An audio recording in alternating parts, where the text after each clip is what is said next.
He's not here to play by the world's broken rules. He's something else entirely. He's the one who shows up when all the lights go out and the keys are lost. He's not here to fight for anyone. He's here to free minds, turn the unseen locks, and set people free, even if they don't know they're in chains. They see the body first. He's built like a wall of stone that walks, lean, powerful, no softness to be found. Not 1 ounce of fat. Every muscle earned in solitude, in storms, in suffering. He doesn't look like a writer, not in this world. No tweed coats, no coffee shop glasses. But he wears glasses. Sometimes because they help him see, and seeing is what he does best. And that's what throws people off. Because this brute of a man, he's an intellectual. He writes books that split the soul open. He bleeds philosophy into poetry. He breaks down belief systems with a few well-placed lines. He lives in the woods, yes, but he also lives in your mind, in the silence where the system can't reach. He is the beast that reads Plato by candlelight and rips apart cages with his bare hands. You'd think he was just a fighter. But he's not fighting flesh. He's fighting the illusion. He's battling the lie that keeps you small.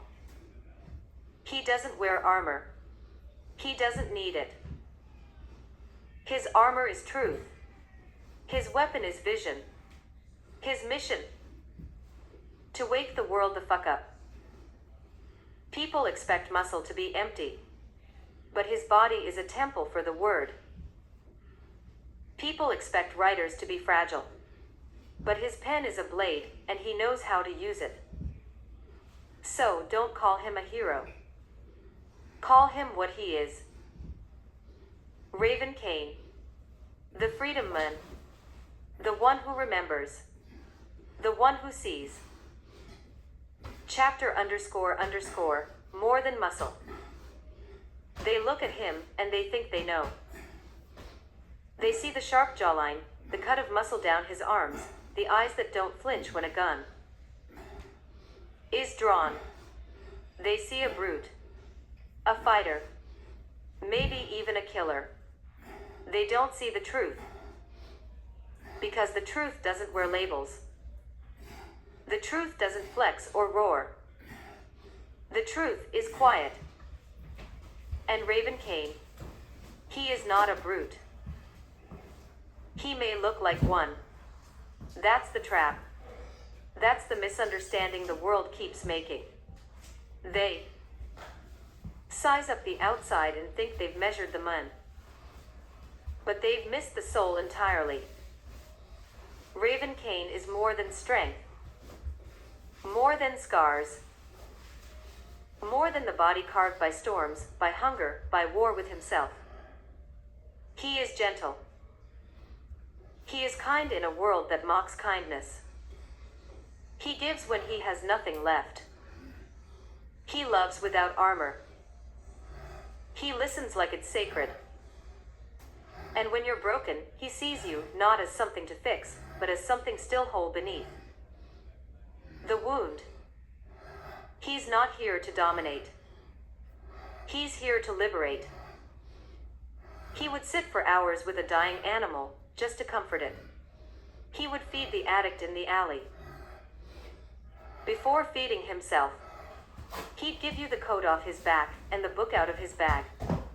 And if you spit in his face, he wouldn't hit you back unless you hurt someone he loves. He doesn't fight because he's violent. He fights because the world has forgotten how to be gentle. He is not your villain. And he's not your hero. He's the fire inside the cave that teaches you to see again. So when they whisper about him, in courtrooms, in church halls, in dark woods where drones once hovered, they can't quite agree on what he is. but the ones he's touched, the ones he's freed. They know. He's not a brute. He's the man who saw them when no one else did. The man who turned the key and walked away without needing a thank you.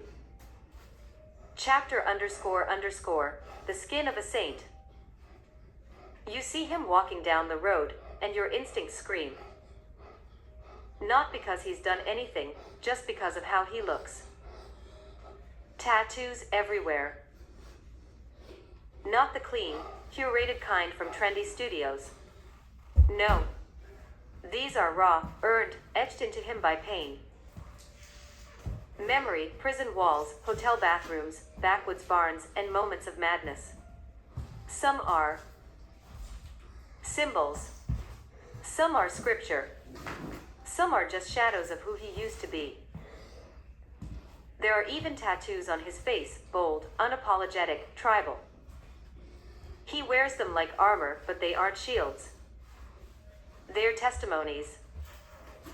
Each one a chapter in a book no one bothered to read. You see Raven Kane, and you think, oh my God, I'm about to be robbed. But the truth, you're about to witness grace. Because the man you fear, the one who looks like he crawled out of a fight with the devil and won. He's the one who'll notice them and everyone else steps over. He's the one who'll bend down, pull a crumpled dollar from his pocket, sometimes his last, and hand it to the shaking hands of the forgotten. And not for show, not for redemption, but because he remembers being invisible. He remembers nights with no food, no hope, no one. He remembers wishing someone, anyone, would see him. And so he sees. That's what makes him dangerous. Not the ink. Not the body. Not the stare that makes liars look away. It's the fact that he cares in a world that's numb. It's the fact that he gives when the world says take. So judge him by his tattoos if you want. Call him a thug, a threat, a ghost, a mistake. But know this. You would not survive what he's survived.